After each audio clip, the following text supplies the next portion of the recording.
backpacking Europe. I'm officially back in America, and throughout today's video, I'm going to talk about what it was like being a solo female American backpacker while I move back into my SUV. And if this is your first video of mine that you're seeing, hello, welcome. My name is Haley. I am a solo traveler, and I have been full-time traveling for a year and a half, going on to 2 years, and I have been documenting my journey for the last year and a half, posting one long-form video every single Sunday, so be sure to follow along and start from the very beginning. This is the current state of my home. I just need to basically add everything back in. And before we start slowly adding things back into my home, I just want to say everything that I'm going to mention in this video is from my personal experience. Everyone has their own experiences, and if you have backpacked Europe, American, non-American, please comment down below your experiences or your thoughts and opinions, because I personally like reading about other people's experiences and seeing what it was like for them, because you truly do have your own experience. And from mine, I can say mine was nothing but positive, and I honestly didn't really want to come back to America. I wanted to see so much more, and technically I had 90 days. I was there for a little over 60 days, but I know for a fact I will be back. With that being said, us Americans have such a huge perceived perception about us and our characters, but to be fair, I also went in with the perception that all Europeans were mean. I went to 9 countries: Italy, England, Croatia, Austria, Germany, Switzerland, France, Spain, Portugal. I was mentally prepared that people were not going to be helpful, they're not going to be kind, especially the French, and that just wasn't the case. Everyone, I kid you not, everyone was super helpful, kind, understanding. Maybe there was times when I left and they said something, but I never felt that energy of they were mad or irritated or ugh, that American. I never personally felt like that, and I feel like being in America, I have felt that from Americans. So I just want to put that out there. I overall had a really great experience, but I quickly learned that Canadians hate Americans the most. So if you are Canadian watching this, why is that? Why do you hate us? Before I get into anything further, let's rehang my twinkle lights. I decided a few days ago to take down the string lights and re-put them up, and honestly, it was such a bad decision because now I have all these little tape marks and stickiness everywhere, and then on the ceiling I have them as well, except for I try to use this fabric cleaner to help with it, and now I have circle stains around the tape. My original plan was to rehang the lights in a completely new way, but now that there's these tape marks, I'm honestly just gonna hang them where the tape marks. Also, I want to point out, here is the before and the before on this side. Since we're getting down to business, I'm gonna throw my hair up because it's September and it's still getting up to 100 degrees in Arizona. As good as it's gonna get. Let's get to hanging. This actually broke off my lights, so it makes lights turning on easier because the button's just easier to press. I love these lights because there's also a clicker that comes with it, but I like having this closer to where my head is while I sleep, so it's just easier to turn on and off. And yeah, so this is where we're gonna start, and I kind of let this go through like that.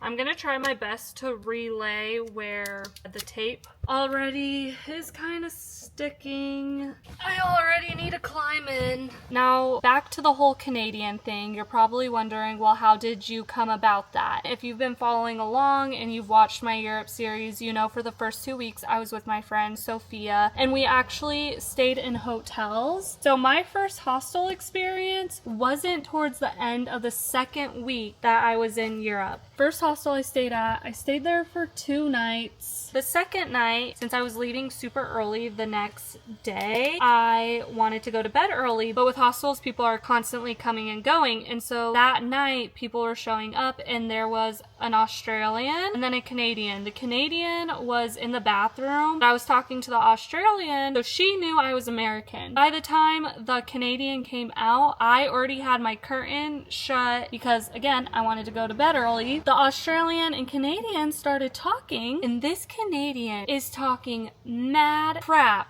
about Americans. I don't know if she even heard the conversation that I had with the Australian when the Australian asked where I was from, and if she heard that like I was American, so she wanted to put thoughts out. I don't know, but this girl was saying the most ridiculous things, which I get it. We have the perception that we're loud, we're snobby, but some of the stuff she started saying sounded like what you see in American movies. And let's be honest, American movies are played all throughout the world. And this Australian obviously knew that I was American. She goes to the Canadian, well, have you ever been to America? And the Canadian is like, no. And then the Australian just laughed. And that was my first real American bashing experience, and it was from a Canadian. I get it, Americans are loud, but I would more so say we are loud if we are together in a group. And it also depends what part of America you're from, because if you're from the East Coast, you're loud. I'm sorry if you're watching this and you're from the East Coast, you're just naturally louder talkers. And that's okay. I just don't know what it is with Canadians that they want to make it known that they hate Americans. They bash us so hard. That was my second ever night in a hostel, and I was like, oof, like, okay, gotta watch out for the Canadians. This is literally one of the examples she said to this Australian, and it was like, one time I was on a train, and this American just dropped down and started doing push-ups, and then got back up, and guess what he was wearing? A hat. So you're gonna base all Americans on one thing that you saw. Deep down, I'm trying to understand why people think of us in that way. I took it and I observed what she said, but then literally the next day in Croatia, this guy randomly got down and did push-ups. Was he wearing a backwards hat? No. But he wasn't speaking English. So in every country, you're gonna have people like that. Just like how in every country, you're gonna have loud people. It's just wild to me. There was a few other people that were also Canadians that I heard talking crap about Americans. I don't know what we did to y'all, but y'all hate us. You wanna know who loves everybody? I probably don't even need to make this comment. Everybody loves Aussies. See, the thing is, I don't hate on anybody. Unless you're gonna be mean to me, I'm just gonna ignore you. I'm not gonna be mean back. I'm just gonna bite my tongue and be like, whatever. I'm editing this and I just wanna add, I was expecting that type of talk from French backpackers, Germans, Austrians, but no, it was always Canadians. So it just kind of blew my mind. And another thing that I have picked up, other countries have beef with each other too. For example, Germany and Switzerland. You got the Swiss Dutch. Germans don't like the Swiss Dutch, and the Swiss Dutch don't like the Germans. It's a common thing in all countries. I just am blown away that it's Canadians. And I genuinely believe, since us Americans have more so a bad perception on us, and Canadians' accents are the closest to us, that they want to make it known that they aren't American, so they bash on us. That is just genuinely what I feel. A lot of times when I first introduced myself, because people would say, oh, where did you come from? I would just say where I just came from, which, for example, I'd be like, oh, I just came from Salzburg, Austria. And they'd be like, oh, you live in Austria? And then I'd be like, oh, no, I'm from America, but I've been traveling for XYZ for how long? And then some people's reaction, they would change in their voice when you would say like you're American, but it wouldn't be anything malicious. It would just be like, oh. And then they would keep talking and then it would be fine. Some people wouldn't give any type of a reaction. I also am very reserved. So there was times where even if I was in a hostel, I wasn't talking to people. I'm a yapper on YouTube. You have to be a yapper if you're on YouTube, but when I'm in person, I'm actually very shy, very reserved. I'm more of an observer. I just want to see what's going on. And I think that's what kind of made me blend in. Like, I'm not trying to be like, oh, I blended. Like, that's just how my personality is. It looks so ridiculous, but we're slowly getting there. I promise it looks so good at night. The tape is not really sticking, which is crazy because I have tape marks on the ceiling. The lights are officially hung up, and now we're gonna put the bedding on. And the bed is made. Another thing that is said about Americans and that I notice that is true, we are overly polite. I genuinely don't know why we're like that. I was getting tired of myself, and it really hit me was when I was in Switzerland and I was eating at a restaurant and there was actually a lot of Americans, and I just kept hearing thank you, thank you. For some reason it was just really popping out to me there, like, oh my gosh, we do say thank you for every little thing. Oh, thanks for another napkin, thanks for putting my drink down, even though I already said thank you after you took my order. We say sorry, excuse me, way too much. I personally say sorry if I hit a chair. Why am I saying sorry to the chair? That is something that really hit me halfway through my Europe trip, that I really need to cool down. So that is definitely one thing us Americans are. We're overly polite, and it can be annoying, and it may come off as ingenuine, but in reality, thank you for getting me that napkin, because that sucks that you have to work and give me a napkin. I don't know. You know, like, I don't know how to explain it. Something that I notice about Americans, there is video proof somewhere throughout my videos before I even went to Europe saying I don't like when people are in La La Land, and Americans are always in La La Land. Americans really aren't alert, observant. This is going to be my example. You're in the grocery store, someone's standing in front of the, let's just say the cheese section. And they're just standing there, either looking at their phone or trying to decide what cheese. And they're right there, right in the way. And you're just standing behind because you already know what cheese you want. And they won't move. Or it's like they've been standing there for a minute and then they finally realize that you're there and they're like, oh, sorry, and move. Or they don't say anything and take their sweet time. Whereas Europeans are very observant and aware of their surroundings. They're in the back until they're ready to get the cheese they want.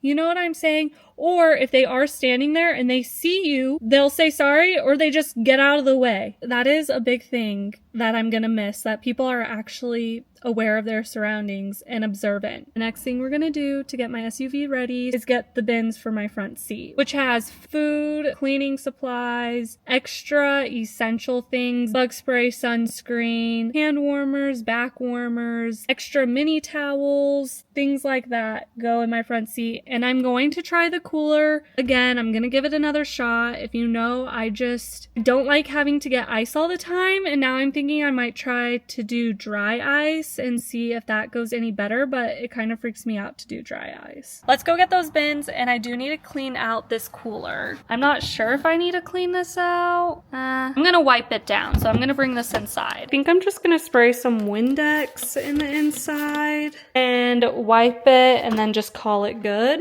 It's really not that dirty. These two bins go in my front seat. So like I said, this has like trash bags, baby wipes, toilet paper. It's the miscellaneous things that I need. This is my food bin from what I have right now. I do need to put these in the wash, but these towels normally go in here. I've only been home for a few days. I haven't cleaned out my backpack yet, and I need to do the laundry in here. Front seat is ready to go, and then I take these to cover that to make it look a little less chaotic. And like I said, I'll have those gray towels, which kind of also covers up the craziness in here. Now when it comes to this back seat, I have my clothing bins here, but I still need to do the laundry for them. So you will not see them inside this vehicle, but I'll show you what those clothing bins look like inside. And then down here is where I store my shoes. I already have my Sorels in here. Yes, it's 110 in Arizona, but I will be going to colder places because fall and winter is actually happening. That's that for the car. I have a lot of laundry and packing wise for clothes to go. And for backpacking, I use the 40-liter Osprey bag, and I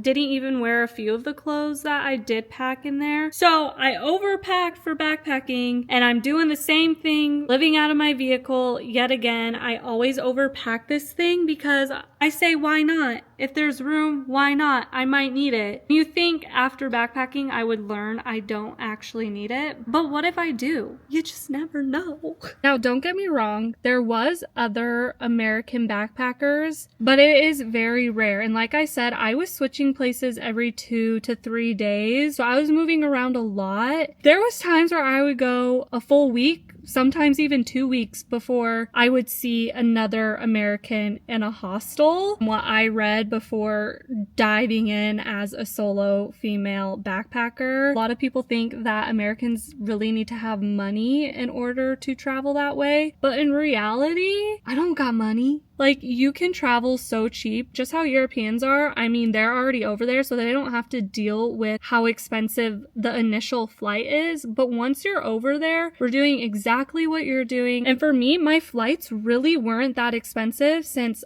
I travel full time. I'm flexible with the days I can select and choose. So I would choose the cheapest day to fly out of. Here are the 2 bins and they stack perfectly on top of each other. This is a lot of thicker jackets, sweaters, pullovers, because again, I'm going to where it's actually cold, but I'll also have shorts still because some areas will be warmer. To be clear, I usually don't know where I'm going, but my parents actually just left this morning and they are in a camper van and they're seeing my sister and her family in Colorado, and I'm meeting up with my parents and we're doing a whole thing for this next week. So I know what I'm doing the first week back into my SUV. But from there, that is a mystery. I found this in my room and there's still some in it, so I'm gonna bring it. And this is where I usually put the propane tanks. I do have a rooftop carrier. I already cleaned it out and I filled it up with some winter gear, and I'm also gonna throw in a heavier sleeping bag. I think another reason why I didn't get any hate, and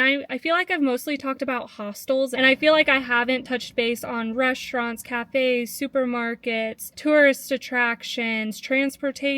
I think a huge thing for me is when I enter these places, I'm already a little scared that I can't speak their language. And I genuinely feel bad that I can't speak their language. And I didn't realize I was doing this until the end. I would walk into a place kind of timid and they would be speaking to me, obviously wherever I was in the language that they speak. And I would kind of have a delayed response, and then I would say hello in their language, and then if I knew how to say I don't know how to speak, I would say that, and then they would switch to English. When I would leave, I would say merci, tschüss, danke, again, depending where I was. And I think that is just kind of something that maybe made it easier for people not to be mean. I'm going into their country and I feel bad that I can't speak their language. And to be honest, at the end of the day, English is a universal language. But when you're in those countries, they're gonna want to speak their language. You can't get mad or upset. And I think for me, I just felt guilty that I didn't know. There was only a handful of times where I needed to whip out the Google Translate. In those times, people were patient. If I was in a busy environment and I wasn't sure if they were going to be able to speak English, I had a Google Translate prompt set up ready to go, and I would just hand them my phone and they would read it and they would help me so quick. And the thing is, a lot of times they want to speak English because they want to learn it better. This is what I get for not writing down my points, because I was like, oh, I'll remember them, and now I'm kind of forgetting them. But I think I've hit everything that I wanted to talk about. Overall, my Europe experience was amazing and I was sad to leave. The only reason why I was happy to get back was to see my family. That's about it. And now we're back to SUV life. Who knows where the rest of 2024 will take me. 2025 is just right around the corner, which is actually insane. And speaking of that, I need to get my passport updated.